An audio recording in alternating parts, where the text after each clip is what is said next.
السلام علیکم ورحمۃ اللہ وبرکاتہ۔ الحمد للہ رب العالمین والصلاة والسلام علی رسولہ النبی الکریم، اما بعد۔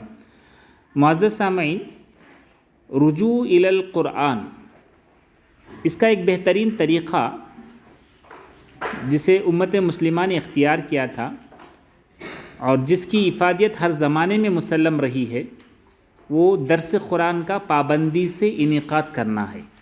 آئیے جانیں مقاصد درس قرآن کے آبجیکٹیوز کیا ہیں۔ سب سے پہلے درس قرآن کا پہلا مقصد اپنی ذات کی اصلاح و تربیت، جس کے ذریعے ہم رضائے الہی حاصل کرنا مقصد ہو۔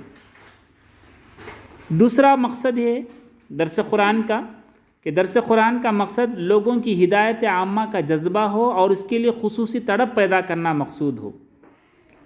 ایک تیسرا مقصد درس قرآن کا مقصد لوگوں کو ان کے رب اور کلام اللہ سے قریب کر دینا ہوتا ہے، تاکہ وہ اپنے رب سے محبت کا رشتہ قائم کر سکیں۔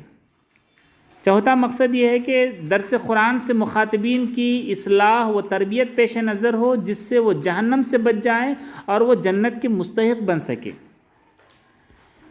اسی طرح درس قرآن کا ایک مقصد امت مسلمہ میں خصوصاً اور تمام انسانوں کے درمیان عموماً اتفاق و اتحاد اور امن و سلامتی کا ماحول پیدا کرنا ہے۔